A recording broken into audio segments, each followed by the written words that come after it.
नमस्कार, आप देख रहे हैं अपना सबसे पसंदीदा और दमदार शो बंदे में है दम और मैं हूं आपके साथ श्वेता झा। एक बार फिर लेकर एक बेहद दमदार शख्सियत का बेमिसाल सफरनामा। इस बार जिस शख्सियत से हम आपको रूबरू कराने जा रहे हैं, महाकुंभ के दौरान उसकी आध्यात्मिक चेतना को आम लोगों के साथ ही सत्ता प्रतिष्ठानों के साथ ही उद्योग और फिल्मी जगत की हस्तियों ने भी बड़ी शिद्दत से महसूस किया।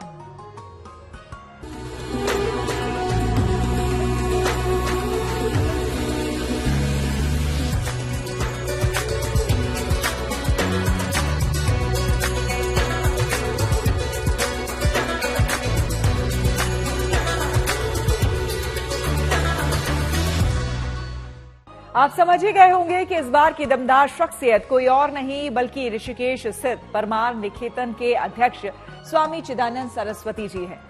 साल 2025 के महाकुंभ मेले की भव्यता दिव्यता को पूरी दुनिया ने देखा और महसूस भी किया, पर महाकुंभ मेला क्षेत्र में बना परमार्थ निकेतन का शिविर इस भव्य दिव्य मेले का सबसे बड़ा आकर्षण बना रहा। इस शिविर में आम लोगों से लेकर देश की तमाम नामचीन हस्तियां पहुंची और स्वामी चिदानंद का दर्शन कर एक अद्भुत चेतना अपने अंदर महसूस की।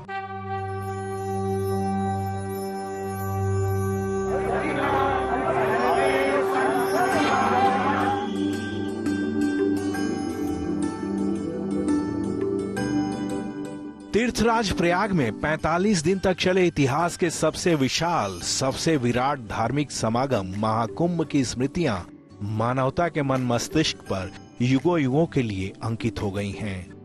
आने वाली पीढ़ियों के मन में ये सवाल उठेगा कि कैसे महज 4000 हेक्टेयर के छोटे से मेला क्षेत्र में 13 जनवरी से 26 फरवरी के बीच 66 करोड़ से ज्यादा श्रद्धालुओं ने पवित्र त्रिवेणी में आस्था की डुबकी लगा ली। दुनिया भर के शोधार्थियों, तर्कवादियों, अनास्थावादियों को ये सवाल मथ रहा है और आने वाले कई वर्षों तक मथता रहेगा। इसका जवाब वही जान सकता है जिसने महाकुंभ मेले के दौरान तीर्थराज प्रयाग आकर वहां की अलौकिक दिव्यता, आध्यात्मिक चेतना और पारमार्थिक वातावरण के आकर्षण को महसूस किया।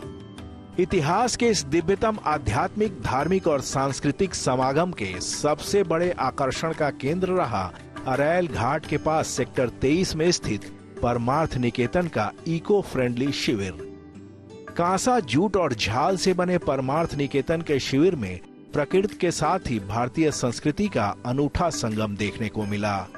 इसके साथ इस शिविर में धर्म, आध्यात्म और भारतीय राष्ट्रवाद की त्रिवेणी की अनुपम झांकी भी दिखी। इस अनोखे शिविर के शिल्पकार स्वामी चिदानंद सरस्वती ने मेला शुरू होने से पहले ही यहाँ आसन जमा लिया था और यहाँ के अलौकिक वातावरण में इस कदर रम गए कि मेला खत्म होने के बाद भी उनका मन यहाँ से जाने का नहीं हो रहा था। सच्ची बताऊं, जाने का मन नहीं कर रहा है। हमने तो संगम पर इस देश के सनातन संगम का दर्शन किया है।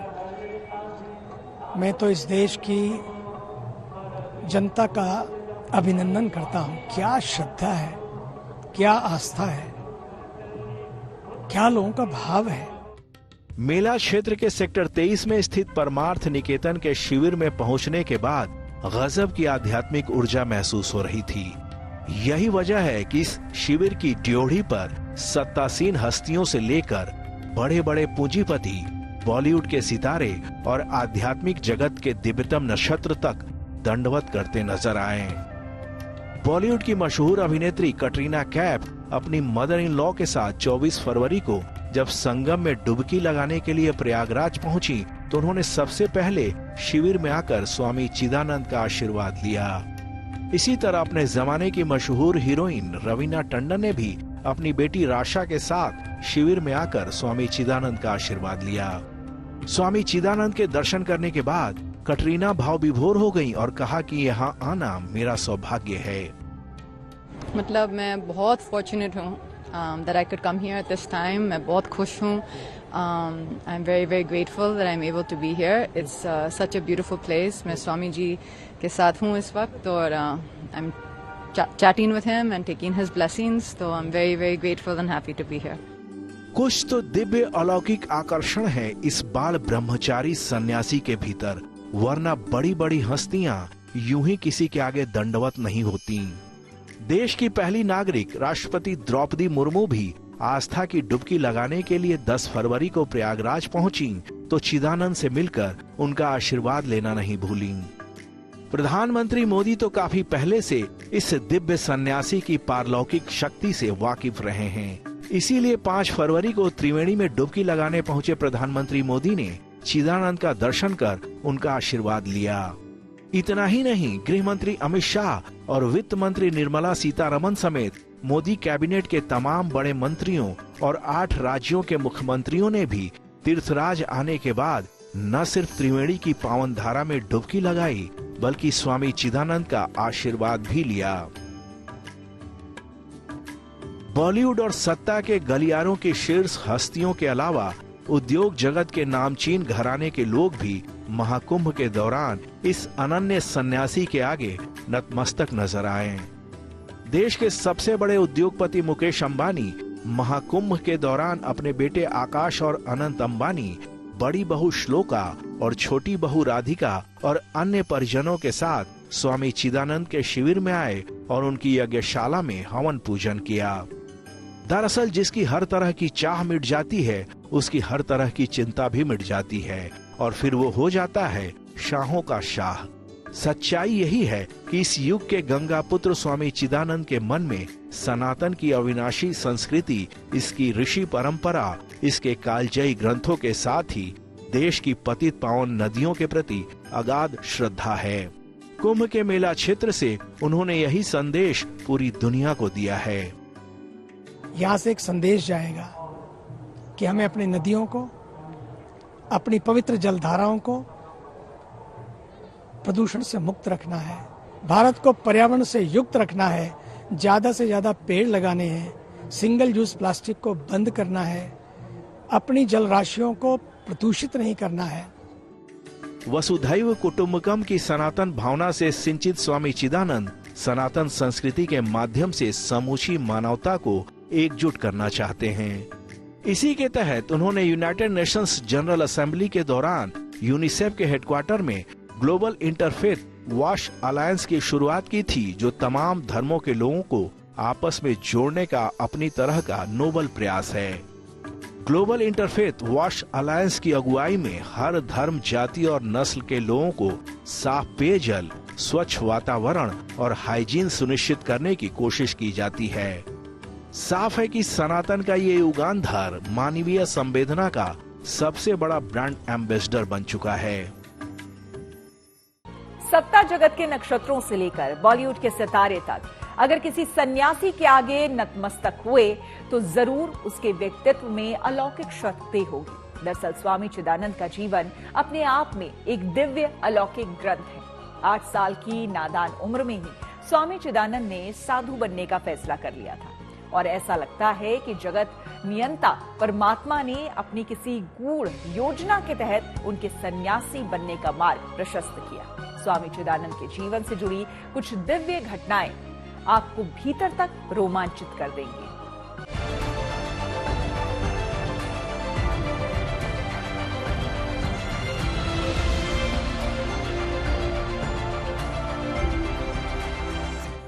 साहिल के तमाशाई के लिए अथाह समंदर का विस्तार लहरों से ज्यादा कुछ भी नहीं है। समंदर की असली गहराई की था तो बहादुर गोताखोर ही लगा पाते हैं। ठीक उसी तरह माया मोह के पाश में फंसे इंसान के लिए ब्रह्मांड का आनंद विस्तार, भोग विलास, सुख ऐश्वर्य से ज्यादा कुछ भी नहीं है। अनंत ब्रह्मांड के रहस्य को वही समझ पाता है जिसने इंद्रियों का निग्रह कर अपनी दृष्टि अंतर्मुखी कर ली है। अंतर्दृष्टि संपन्न ऐसे ही एक महापुरुष हैं ऋषिकेश स्थित दुनिया के सबसे बड़े आध्यात्मिक संस्थान परमार्थ निकेतन के अध्यक्ष स्वामी चिदानंद सरस्वती।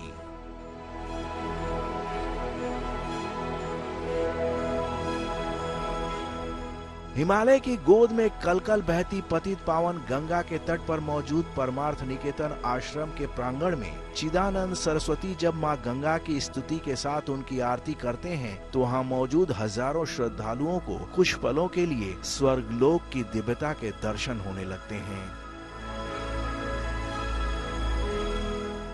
स्वर्ग की इस अलौकिक छटा का दर्शन करने के लिए आम इंसान से लेकर पद प्रतिष्ठित पावरफुल लोग, धनपति और नामचीन सेलिब्रिटीज तक लालायित रहते हैं।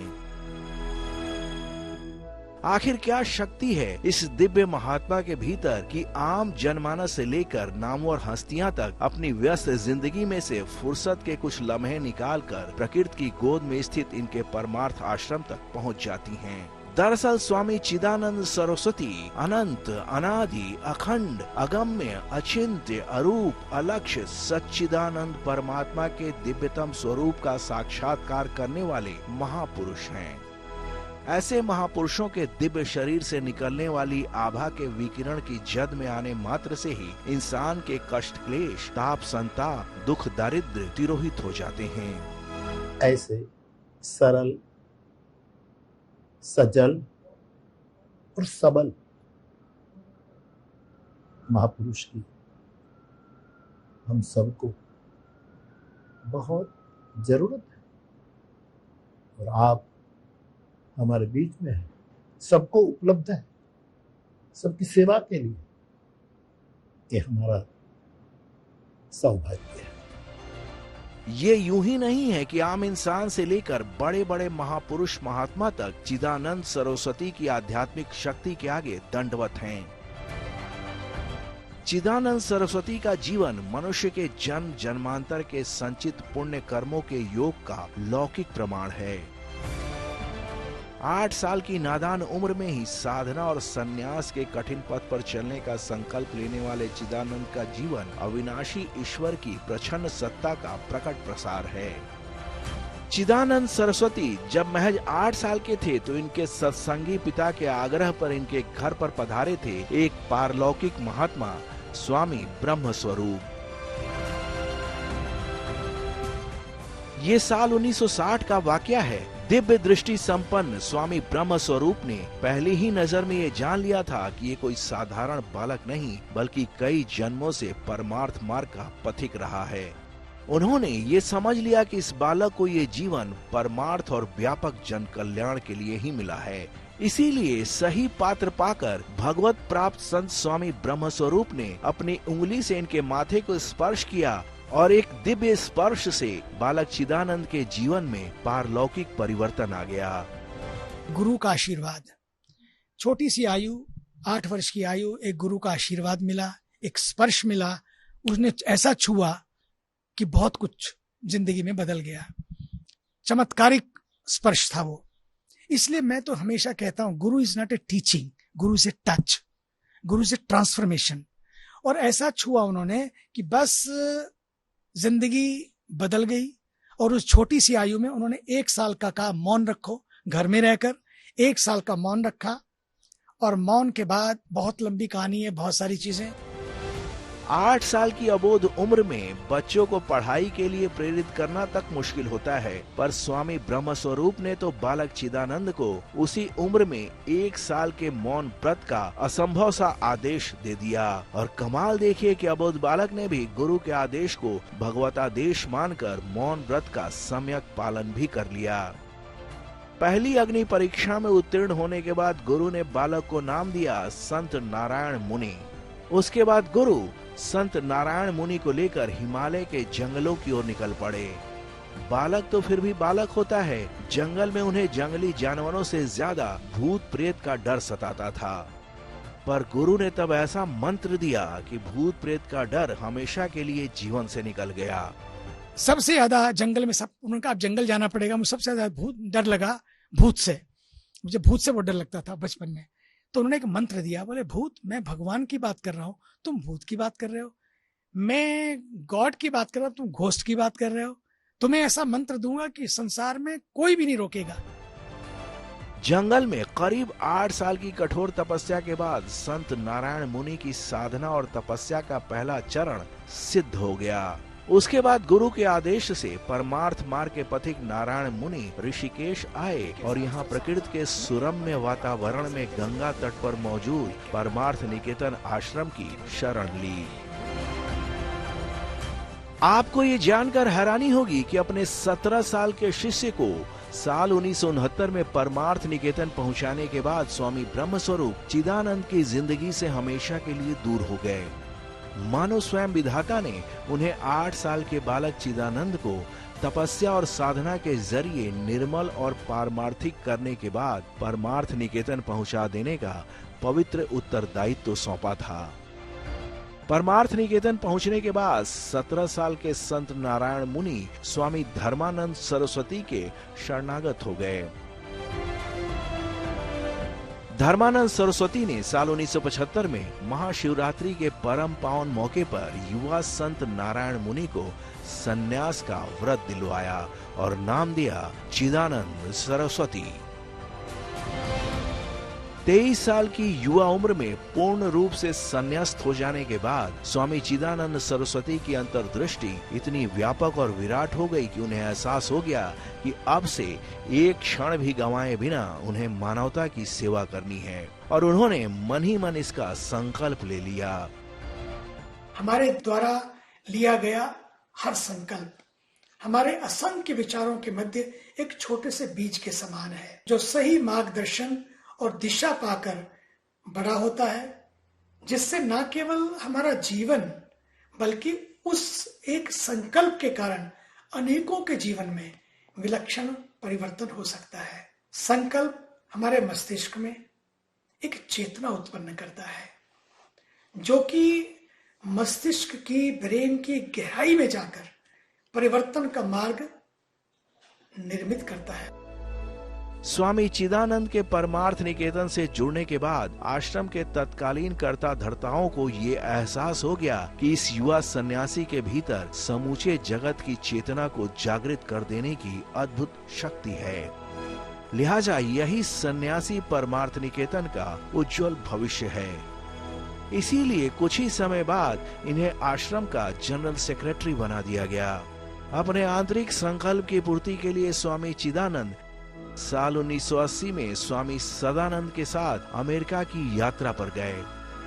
अमेरिका में स्वामी के संसर्ग में आने वाले सनातन समुदाय के लोगों ने अपने भीतर एक अलौकिक आध्यात्मिक चेतना महसूस की। आलम ये हो गया कि अमेरिका में रहने वाले हर धर्म और समुदाय के लोग भी स्वामी जी के दर्शन पाकर खुद को धन्य महसूस करने लगे। वहीं स्वामी चिदानंद ने अमेरिका यात्रा के दौरान पेंसिल्वेनिया स्थित पिट्सबर्ग के मोनरोविले में दुनिया के पहले हिंदू जैन मंदिर की आधारशिला रखी। प्रकृति के अनुपम सौंदर्य की गोद में 10 एकड़ में फैले इस मंदिर का उद्घाटन साल 1984 में किया गया, जो हिंदू और जैन दोनों धर्म के लोगों का दुनिया का पहला मंदिर है और इस अर्थ में अद्वितीय भी है।